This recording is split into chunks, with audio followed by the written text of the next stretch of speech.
Hello, welcome to Freethought Forum, a program by the Rationalists of East Tennessee and the Atheist Society of Knoxville. I am John Clark. And I'm Jonas Holdeman. And we want to remind you that if you don't believe in God, you're not alone. The Atheist Society of Knoxville is a fun-loving, 5 o'clock happy hour meetup at Barley's on Tuesdays from 5:30, about 6 on to whenever, but usually around 8 o'clock.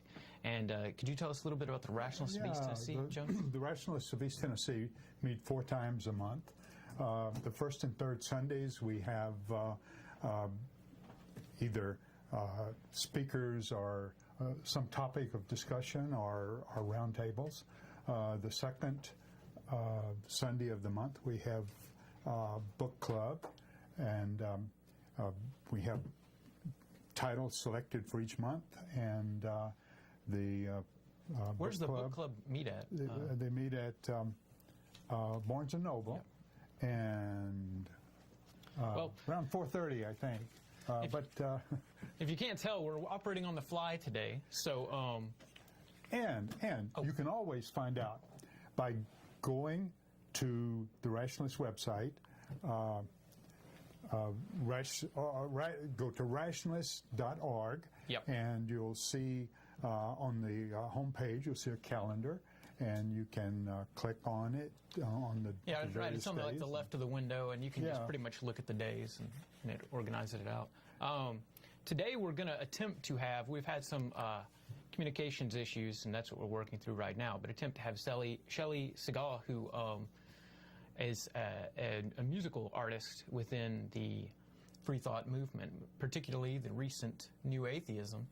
And she has a, well, we're just going to try to get a hold of her, and we're working through that now, and we'll get to her when we can get her on the show.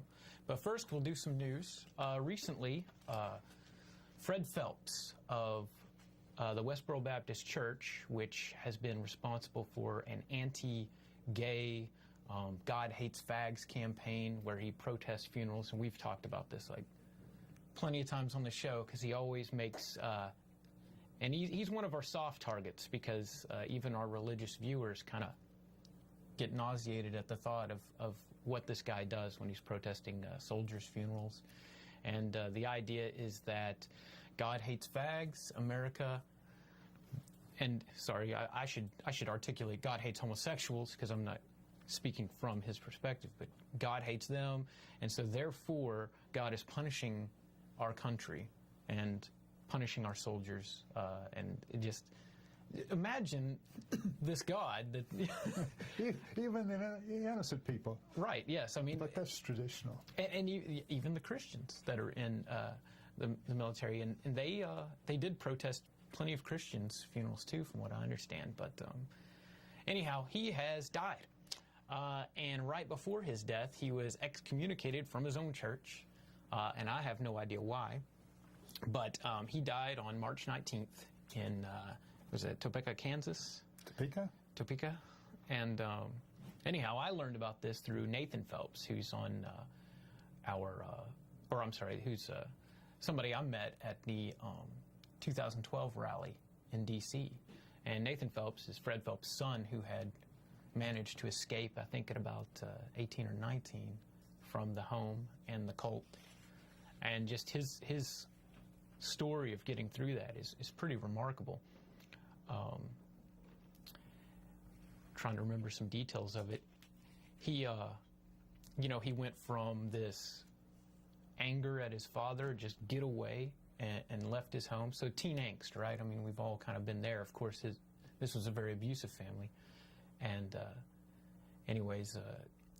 slowly made his way over the years. I mean, even up to having a family, and then now is this more rational thinker like ourselves that has jumped into this movement. But kind of reminiscent of the child preacher Marjo, who was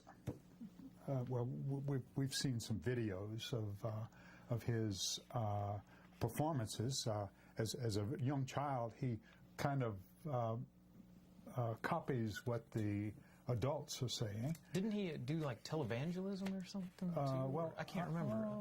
I saw the documentary at one time, but yeah,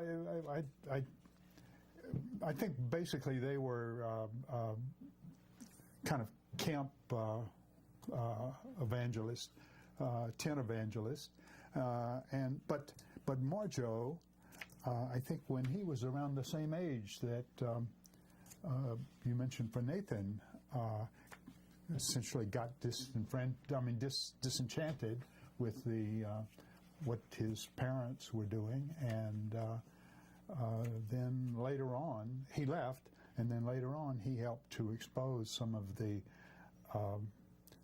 shenanigans that were going on.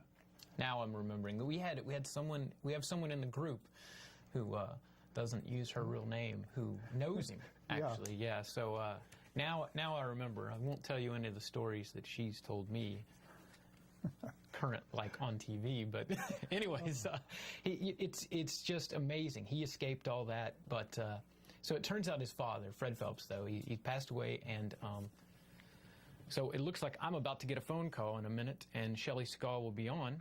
We do want to remind everyone at home that this is a call-in show. You can call in to the number on the screen, and if I have her on the phone, it'd be great to direct comments, questions to her. But otherwise, we'll be talking about some things like Fred Phelps' death and, well, anything current. For example, the Cosmos series that's been on now for 3 weeks. It's on its 3rd episode. It'll be a 4th episode this coming Sunday that Neil deGrasse Tyson's doing. But just to finish up Fred Phelps, excommunicated by his own church, dies, I think he's in his 80s, and the family that left wasn't allowed to come in and see him, and well, I have no idea why he was excommunicated. That's kind of bizarre, but such as what a terrible way to go. I mean, at least he made it 80-something years, but just that's your legacy. And a lot of the community was, let's go protest his funeral, making jokes. I've seen him on Facebook and everywhere else, but also getting involved in legal action against people who objected to what they were doing. Right. Well, and Fred Phelps was a lawyer, and a good one, apparently, and well able to articulate that position. I mean, he's probably almost right there at the tip of the spear of free speech, which, if we can direct this to Cosmos, which I want to tie into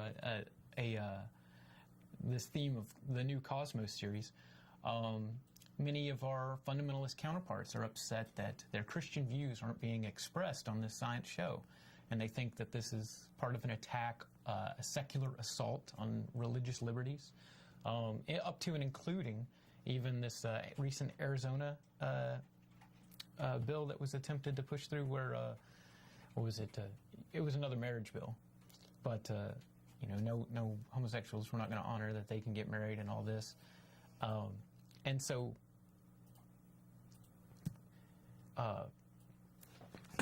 Sorry, we're still trying to work through this phone thing here. Just so you know, I thought maybe, has she tried to call in? Okay. All right. Well, my phone should be good. All right. But, kind of lost myself there. What? No, I'm still waiting. Sorry about that. But, so, anyhow, I'll try to get back on track. But in the meantime, I guess the controversy in the letters to the editor in Knoxville News Sentinel on biblical errancy or inerrancy and so on continues. There are people who are beginning to complain, hey, we've heard enough. But I guess the point is that those who take the position of biblical inerrancy are the ones who are trying to force their views on the rest of them. And this is a literal biblical inerrancy. I mean, I guess if you called yourself a liberal Christian, you would kind of see the Bible as inerrant as well, but because you've got this liberal interpretation, a mistake in the Bible wasn't necessarily a mistake.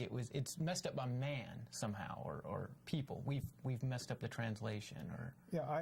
I think the big mistake is to assume or to take the position that the Bible is the literal word of God. Right. It's God speaking to man. Exactly. So when the Bible says, if your son talks back to you, you can kill him.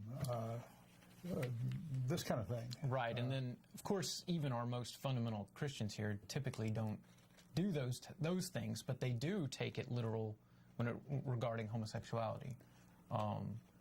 It seems like they still pick and choose. Yeah, and I see issues like free will, that they claim that man has free will.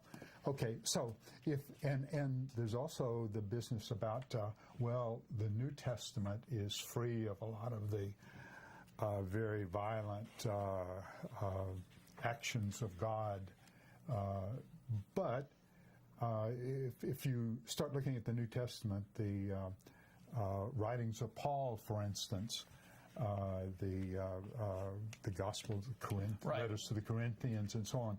So now, I was just thinking about this the other day.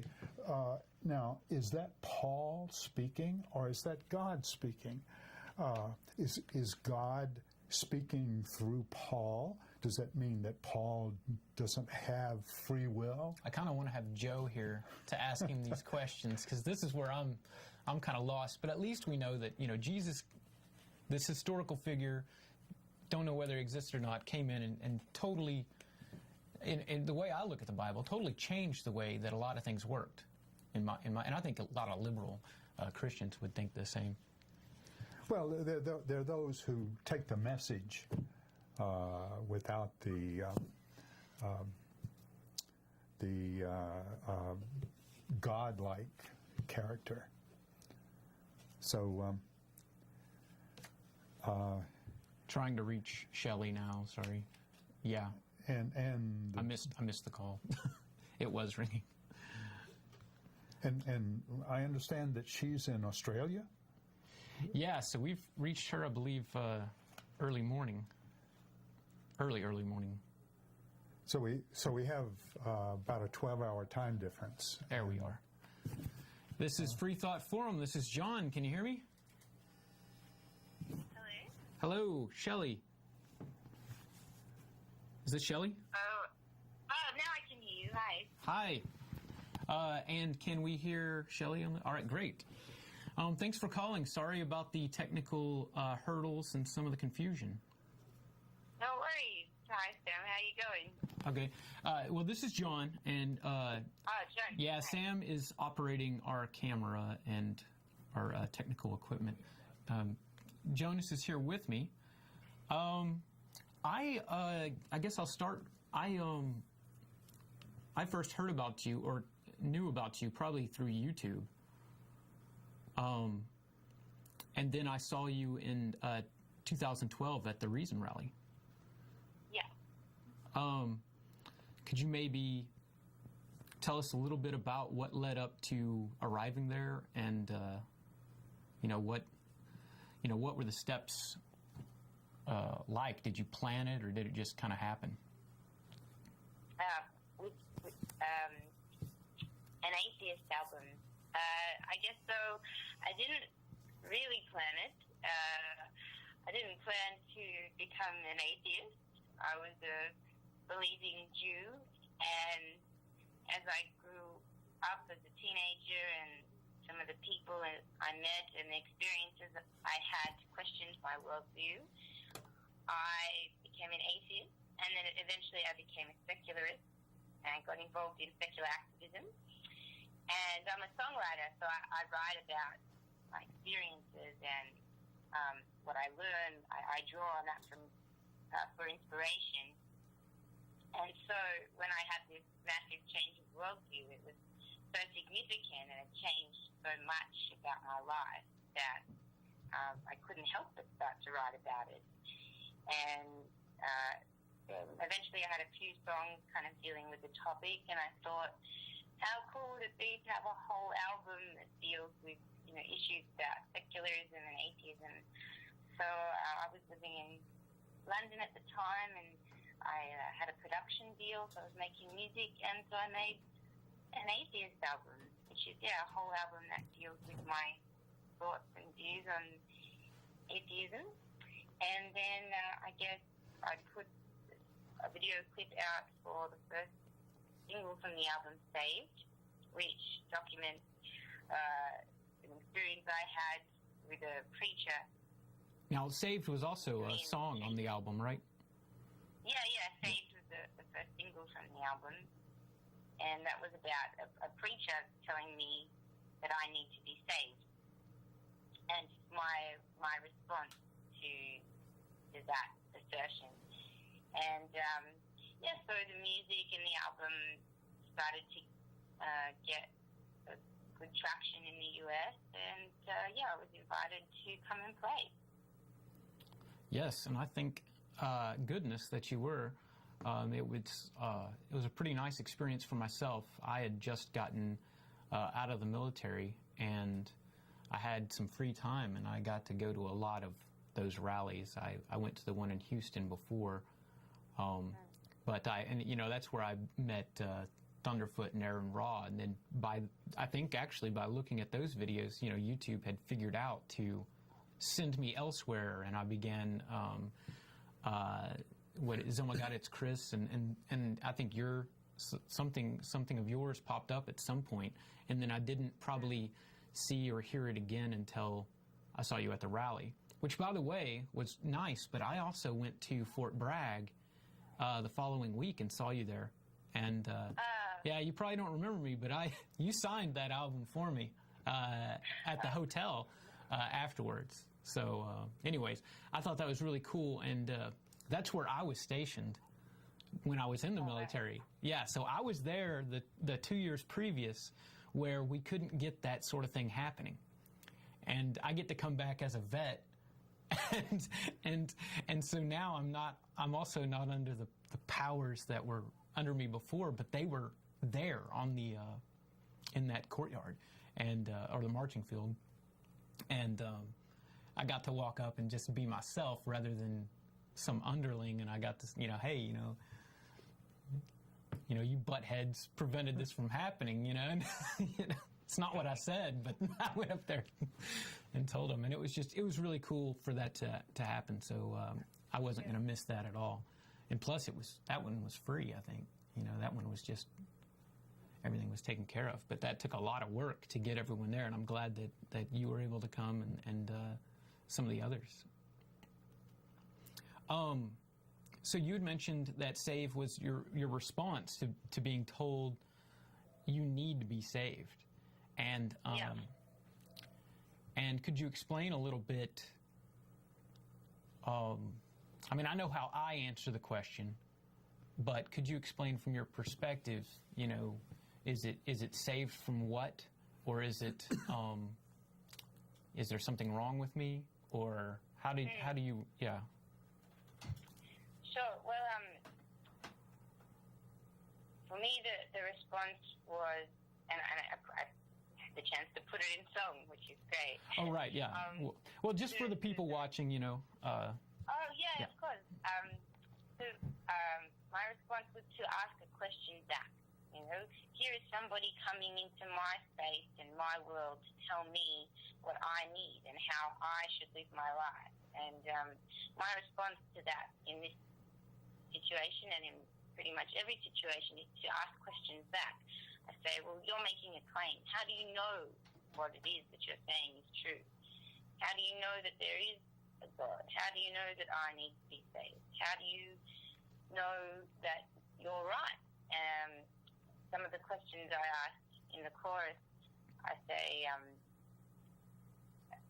you think you can tell me how to live my life without ever questioning the source from which your moral code derived. Right. Because I know I've come from that perspective, not necessarily a Christian evangelical perspective, but a perspective of believing that the Old Testament is true, believing in the moral superiority of, Old Testament values. And I believe that without properly questioning the foundation of my worldview. So that's what I'm asking back. I'm asking people to, before you go out and tell other people how they should live, make sure that you've got, the correct information. Right. It was it's a very emotional response, and I totally get it myself. But I find that when I'm actually trying to be an activist in the regard of what this rationalist atheist type movement has directed itself to, that they still don't get that perspective. That, wait a minute, you're telling me this, but how do I know that anything that you're saying? And on top of that, I don't think that in America it's Christian privilege mostly, and they're very organized group of people, and there's a difference. You've got this area now that you've called into here, the Bible Belt, where you have a particular mindset from the fundamentalist, which is anti-gay, and they're kind of used to being king of the hill, so to speak. And when you say, hey, I think maybe we should stop discriminating in this manner, we're trying to take away their privilege. We don't want to hide behind that. We are trying to take that away, but we don't want to infringe on their religious liberties. And so that really contrasts with your with what we were just talking about with your album, because you're I mean, there's things that are in common, but I think that was my emotional response as well, or at least part of mine. But then when I'm being active, do you see kind of what I mean? Or absolutely, I think when you're when you're approaching things in a public way, in a political way, you really have to keep your emotional response out of it. I think. And this is I don't think you should. I think Right. But actually, after reading Sean Fairclough's book, Attack of the Theocrat, I've on that, because he makes a great point that people respond to emotional arguments. So that's something that you can appeal to. But for me, I think this was. It was a very emotional response. I was angry. Exactly. And I am angry about people coming into my world and putting their sexual morality onto me. One of the lyrics is, you think it's any of your business what goes on between my thighs. Because even people who claim to believe in, say, small government, will be perfectly willing to control you and your sexuality and your reproductive rights. And to me, that's just so abhorrent, and it really, really gets me quite angry. Yeah. So it's an excellent motivator, and I recently I went to an apologist came here to the South, and I was invited to this church by other Christians who had come to our meetup at Ask at Barley's at the bar, and I don't think they get that at all. Because they really, I think they really do think that we're trying to take away their religious liberties, and I tried to put them in a position where I used an extreme example. We're not going to allow someone to sacrifice a child in this country in the name of religion. And so that's an extreme example.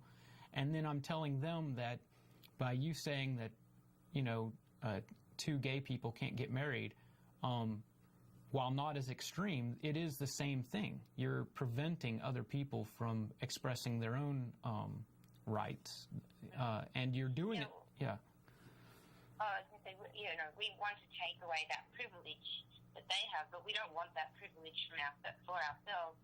We just want to be on an equal footing in the eyes of our government, in the eyes of the law, and I'm speaking as an Australian. Right. A different law to American law, but still that exists in my country. I know one thing off the top of my head with the Anti-Discrimination Act. You if you're a religious organization, you have an automatic exemption from the Anti-Discrimination Act. Whereas if it's somebody else who's not religious, if they want an exemption, say for an old gym or something like that, they have to apply. They have to go through a proper process. And my complaint is that why should somebody in my country, just because they happen to have a religion, have an advantage or some kind of speedy getting through the process easier than me? Why should I be at a disadvantage because I don't have a religion? I have beliefs that are just as sacred to me as those people's beliefs are to them. Right. I gotta admit, I don't quite know all the history from your part of the world there, but I do know the fundamentalism is very similar. The Christian fundamentalism. I don't know much more about anything else, but Well, go ahead. Sorry. I was just going to say that because I've been in the States quite a bit the last 2 years, playing at different conferences and conventions, and there's quite a difference in the way that the Christian lobbies and organizations are pushing, but there's also a lot of similarities. I think our culture is more overtly secular, but there's still that push from the Christian right into policy. And from what I've understood from everyone I've met in the US, is, for us, it's kind of we're about 40 years behind you in terms of the religious right is just starting to get mobilized and politically motivated. Right. Kind of, like a response to the secular nature of the culture. Interesting. You just mentioned, I totally forgot to ask, what have you been doing since 2012? Could you tell us a little bit about that? Sure. Since the Reason Rally, which was one of the most incredible days of my life, absolutely inspiring, I've been on 10 tours of the US, just playing conferences, conventions, and even public venues, and getting to kind of, to share my music with the secular community and with the wider community as well. And it's been really amazing. And for me, it's been a treat to kind of see the secular movement from this perspective of, seeing them in different groups in different sizes. So I'll play for a secular group, a free thinkers group, a humanist group, an atheist group, and they have, all these different groups will be different sized communities, and they'll all have a different focus. Some will do more political work, some will do kind of charitable work and fundraising drives, and then some are built just to be more like a social community. And then for bigger conferences, you kind of see these state organizations and the way that they work, and it's been really exciting to see a grassroots movement on a national level and how it works, and it gives me, I guess, a hope for the future, really. Right. I also that brings me to mind that something that we tend to lack, anyways, and you may not see it as much because of what you do. We do tend to lack this emotional response a lot of the time. It's there. You embody it. I really, that was something that at the 2012 rally in DC, I noticed. And well, what I'm trying to say is when we make these, when we form up and we're active in the community, we come off as cold and calculating sometimes. Or I should say probably most of the time, and this is a nice yin and yang thing we got going on here, is what I'm saying. And then, so you've got, you bring that to it, and then you spoke of Sean Faircloth earlier, talking about these grassroots movements, and it's very difficult to organize. And I think that we are doing a better job organizing now. But I've noticed when I'm when I go to that church to talk to the apologist, I think it was Greg Kokel, I come off as cold, and I think that a lot of that would have to do with the way that we're critical of religious ideas. I guess it could seem cold, especially when you're criticizing someone, but and that comes back to individual rights. So here in America, we've got First Amendment, which kind of sets the stage, and for later amendments that followed, and it's a bit paradoxical. Freedom of speech, it can't be 100% free, because, and especially freedom to express these things. Like I talked about the, killing sacrifice, right? Human sacrifice. We can't have it completely free. We've got to latch and stop at some point. And at the point we stop seems to be more or less a gray space, and we define it by saying we go as far as to where our free speech doesn't hinder your freedoms to, and we've got different wordings of it. Some people quote life, liberty, and the pursuit of happiness, and which was originally life, liberty, and the pursuit of land, if I'm not mistaken. And I don't know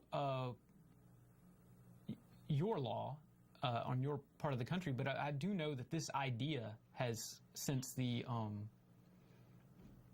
Renaissance, since the has kind of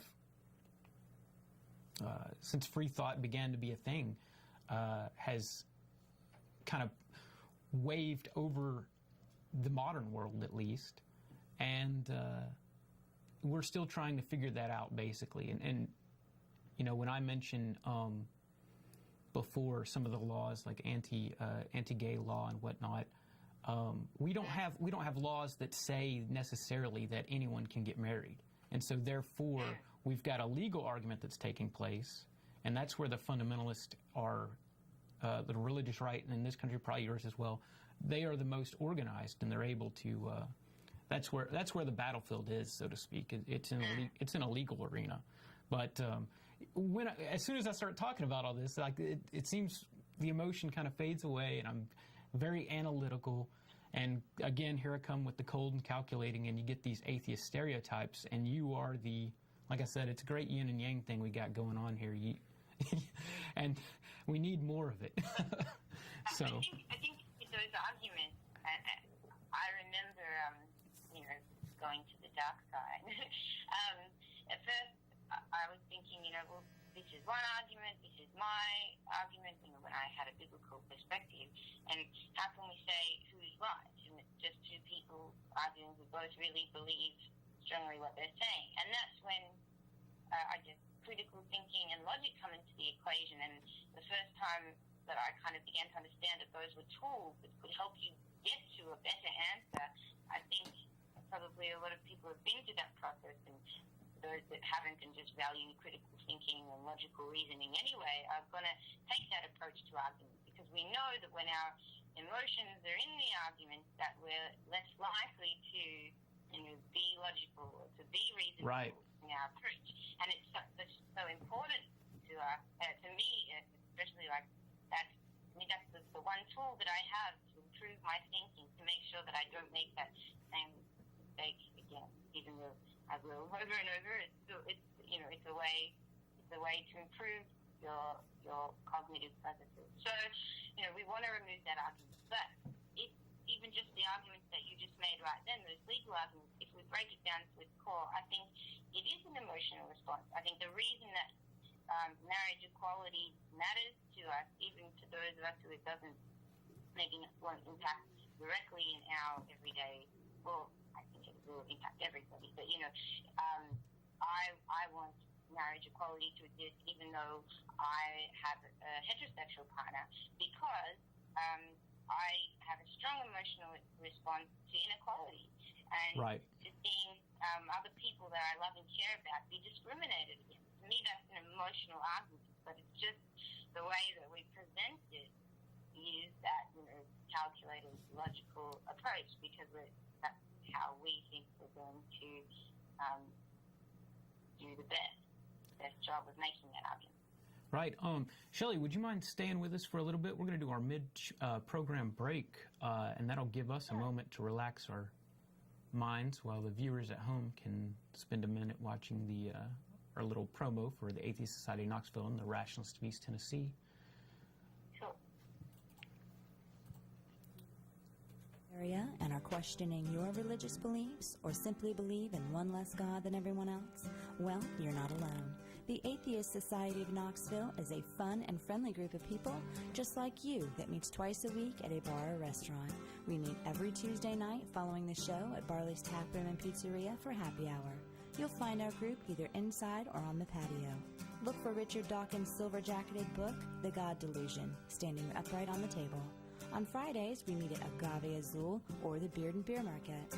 But if you plan to preach, proselytize, provoke, or punch, please don't. We all question what we believe at one point in our lives. If this is the time for you, come join us for food, drink, conversation, and fun. Do you find stories of talking snakes laughable? Do you prefer the scientific method over supernatural beliefs? Are you concerned about religious leaders and organizations imposing their values and rules on your body, your family, and the rest of our society? Well, take comfort in the fact that you're not alone. The Rationalists of East Tennessee meets weekly for fellowship and provides a forum for people who support skeptical thinking and rational discussion of these and other issues. To find out more information or to find out about our next meeting, visit us on the web at www.rationalist.org. And we're back. We had, if you're just tuning in, you just saw the promo ad, Atheist. This is a program by the Atheist Society of Knoxville and the Rationalists of East Tennessee. Myself, I'm John, and this is Jonas. We've got Shelley Segal. Is it Segal or Segal, Shelley? Oh, well, she's not back yet. I'm sorry. Kind of embarrassing. I should at least know that. But anyhow, and so we're talking to her. She's in Australia. Right. Well, she'll be right back with us in a moment. And a entertainer, writer, songwriter. Right. Who's performed quite often in the United States. Oh, nope. There she's back. All right. Well, Shelley, I guess something else we could talk about is we've talked about how you kind of came into the spotlight here in our movement, but what do you have going on in the future?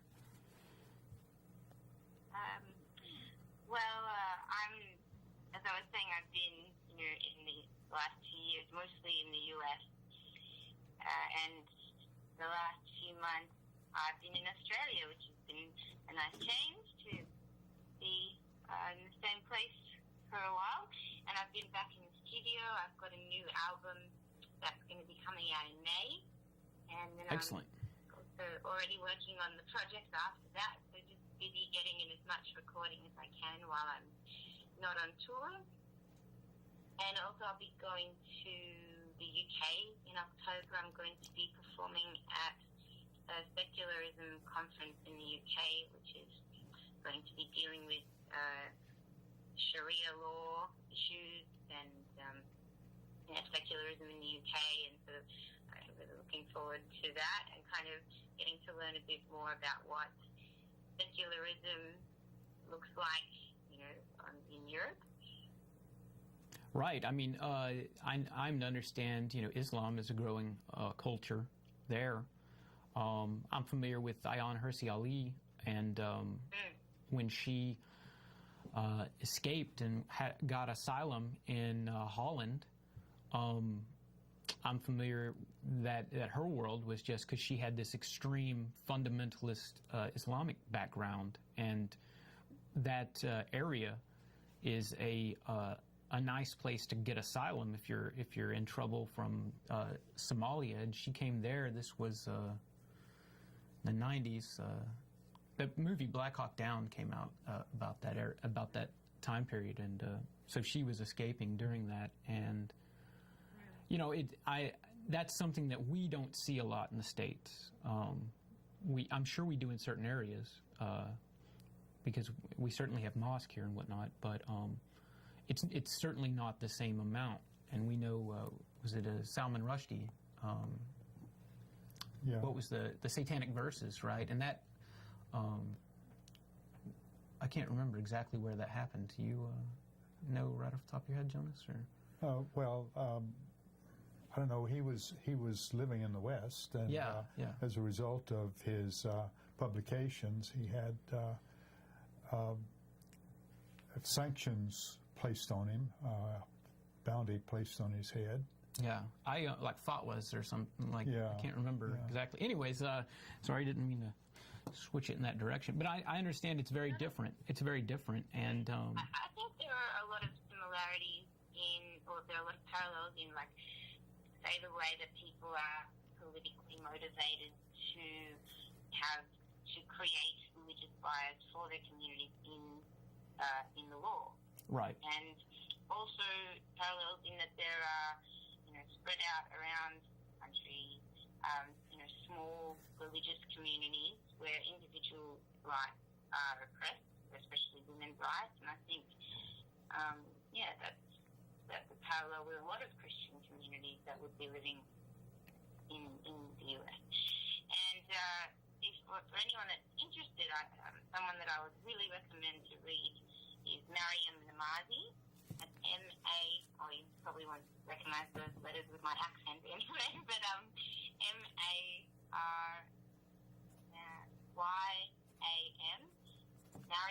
Mariam. Namazi. Yes. All right. Namazie. And she's a fantastic secular advocate who lives in the UK. She was born in Iran, and she's just an amazing activist. She is a spokeswoman for the Council of Ex-Muslims of Britain in the UK, who are very, very brave organisation of people who have left the faith of Islam, for which the penalty is death. It is death, apostasy, So these people are being incredibly brave by publicly putting their faces out there and being, a voice for secularism, for freedom of choice, and to show other people, perhaps within communities, that it is possible to leave. So she is the spokeswoman for that group and does just unimaginable amounts of work for them. She also is with an organisation called One Law for All, who, it's kind of secular in nature, and its goal is to have everybody be equal in the eyes of the law. And they do a lot of work as well. It's a very interesting, very hardworking lady, and I think a good insight into some of the issues over there. I know that here in the States, we get most of our pushback is fundamentalist Christians, and a common complaint is that we only criticize Christians. We don't criticize all these others. I was my response is, well, guess what? I'm a cultural Christian. This is what I grew up in.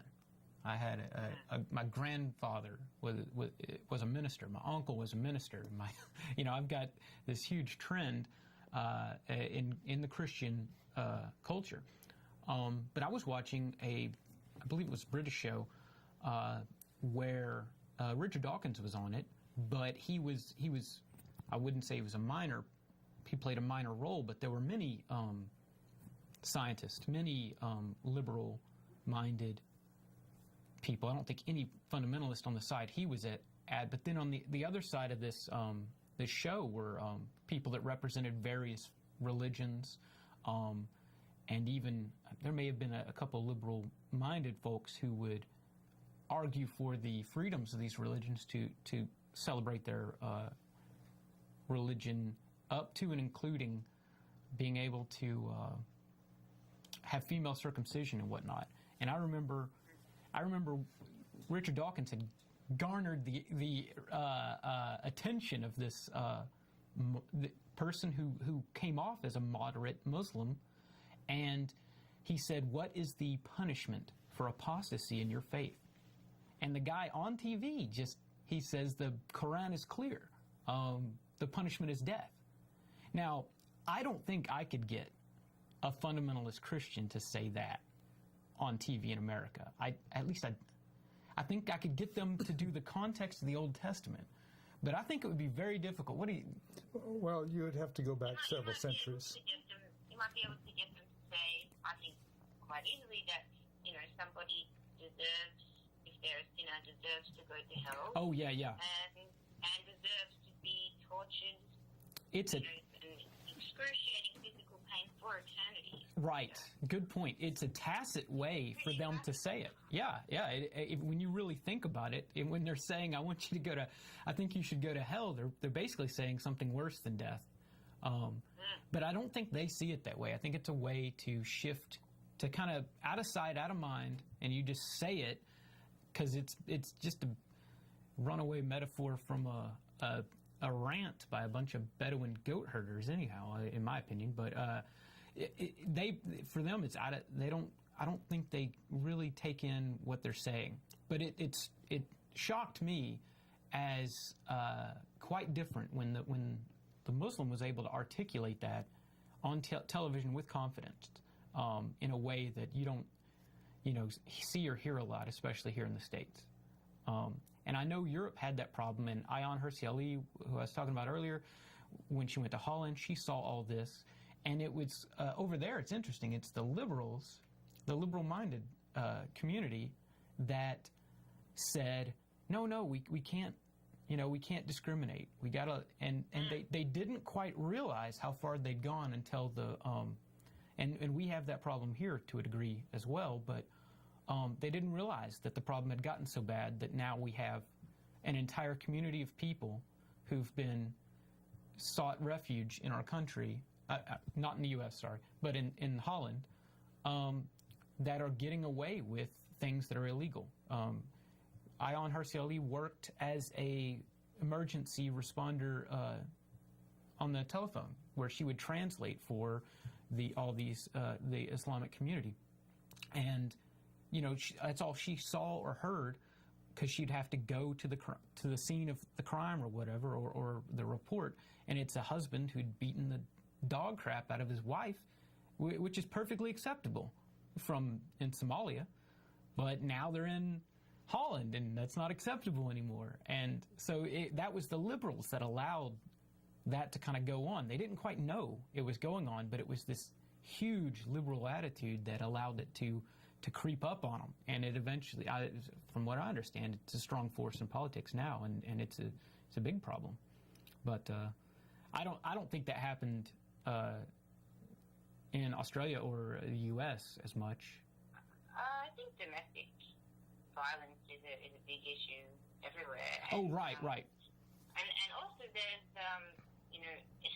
I think all of the Abrahamic religions have patriarchy written into the sacred text, and the idea that women were created for man, and that man has dominion over his wife. Exactly. Yeah. That's a fundamental biblical assertion, but I think there's a spectrum of Christians, some who believe that and question that, but I'm sure that domestic violence is a big problem in a lot of Christian communities, and then some people would excuse that violence based on what the Bible tells them. I think there was a website I remember reading about ages ago that talked about your discipline, Christian domestic discipline or something. Right, it's justified through a religious interpretation. And, I do know this is another difference. That in this country, you would still be hard-pressed to find someone who would, jump on TV and say, the law should respect my right to punish my wife physically. However, I'm to understand that because of the difference in cultures and the particular fundamentalist Islamic belief that migrated into Holland and that area and in other parts of that part of the world, they are bringing this about, and they do want some of these things respected. That, respect my religious right to punish my wife just as I would punish my children, because they're all under my authority. This is stated in our religious text. And in this country, you would expect that here, even, I'd say about 80 years ago, 60, 80 years ago, maybe. I just remember my dad telling me things like, man, it was so much better back in my grandfather's time. I'm like, Dad, back in his time when he was growing up, guys beat their wives for not having dinner made, and it was okay, to a degree. And there's no way that's better. And so I always went up him there. That's where I got him. But anyways, well, we're about at the time that we're going to be wrapping up the show soon. I want to thank you for coming on and having a talk with us. I know it's not 5 o'clock in the afternoon where you are. And yeah. Not too early. It's like 10 to 9 tomorrow. Oh, okay. Yeah, I still wouldn't be up. I won't lie. I would. And we had some miscommunication there, but we'd love to maybe have you back on in the future sometime. And if you ever make it around Knoxville, you should swing by. Knoxville, Tennessee. I would love to. Thanks so much for having me, John and Jonah. It's a real pleasure. All right. Well, I guess I'll go ahead and let you go. And thanks for sharing your feelings with us and thoughts. Thanks a lot. All right. Bye. All righty. Wow. We went everywhere just then. She has a fantastic story, and yeah, I'd love to have her here in Knoxville sometime. I guess let's roll back and talk about Cosmos some more. Okay. Viewers at home, I just want to remind you, call in. We got about 7 minutes left, and the number is on the screen. If Shelley said anything that kind of piqued your interest, I know we've got some viewers in Canada, and I think we even had someone from Germany once. Anyways, well, before we get in that, let me mention one other thing I've been thinking about. We come up with different topics for the show, but it might be interesting to know what our viewers would be interested in hearing. And one way you could do this is to send us an email to the email address there we go. that we'll be showing at the end of the program. We threw it up on the... and tell us what you would like to hear. And if you'd like, leave a phone number, and maybe we could call you back and discuss things a little more to kind of round out for a program topic. So sometimes we have to infer the topics from conversations we get, but we do have a few viewers who call in often. And how do we know that that's representative of all the people at home? I really enjoy hearing someone that we've never heard before. Those are some good calls. And it's always exciting to have someone I've never heard before call in and say, I love what you guys are doing, I can't believe this is real, and that's a pretty rare one. But, because other people have been doing this for a while. And we've been doing this for a bit now and hope to continue doing it for a while. Yeah, if you saw Cosmos and you had a problem with the way Neil deGrasse Tyson and Seth MacFarlane have portrayed creation, keep in mind, they're not so much as presenting creation, right? I mean, as the scientific question of where we came from is just, I want to analyze the facts. Was anything created and all that? I don't know, but we're just watching where the trail of dominoes leads, right? I mean, we're just... Well, one of the things that they're talking about is creation of the physical universe. Right. And if you think about it, there was a lot of things that happened in the evolution of the physical world in the universe prior to the formation of the Earth, and certainly prior to the beginnings of life as we are aware, from the basic cellular structure. Right. Some type of self-replicating molecule, which we can see some of that happening. And then when does life come into play? Yeah. And well, with the physical world, although part of the idea of the scientific method is to make models of the physical world and then test them by experiments and so on, so that we show that anyone who follows, who investigates this is going to come up with the same answer. Right. So we're not able to really experiment with the with things that happened 10 billion years ago. Well, to a degree we can, because we get the Large Hadron Collider. We'll collide those things, electrons and whatnot, at near the speed of light, and we think we're duplicating it, and the models act as which are based off of the science that we've done previous, right? Yeah, but we can look out in one direction in the universe and look out in another, and see the consistencies of how our understanding is consistent with what we see, and then when we get to life, well, we don't have so many billion years, but we have probably 400 million or half a billion years to look back on the evolution of and development of life. Well, also I know the smaller organisms, the earlier organisms, didn't necessarily leave fossils. However, they leave clues like little holes in rocks and whatnot, and that is kind of hard to look at. And I'm not sure, it is difficult. That's a difficult problem, and we've got our best people on it, right? And I'm okay with saying I don't know, right? But I mean, you look back, and we do have examples of complex molecules coming together to form proteins. And we can test some of the basic ideas. Amino acids, maybe not. By looking at different species and the commonality that we find among the species. Well, I guess just to bring Cosmos back into it, the problem that people have had is that, creationists particularly, is that their model is not being represented. Well, their model doesn't make predictions. Bill Nye really hammered that home.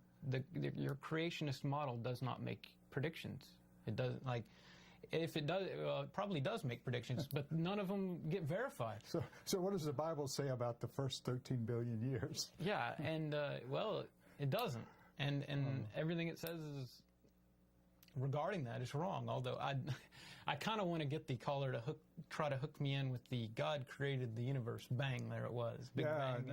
Well, how did God come about? Yeah. Which now we have direct evidence of that act. By the way of gravitational waves, I believe. So, okay. Well, we can talk about that another again. But time, we're getting down to the last minute or so, and we want to thank our audience for watching and let them know that they can write in or call in and leave voice messages. We'd also like to thank Shelley Segal. The album is Saved. Check it out. It's excellent. She's working on a new one. It'll be, I think she said it's going to come out in May. And this is a program for the people of East Tennessee, for and by the Atheist Society of Knoxville, the Rational of East Tennessee, and other donors who contribute to our program. Right. So please... well, send us your feedback. The phone number... See if we can get... Well, there it is. Send your feedback to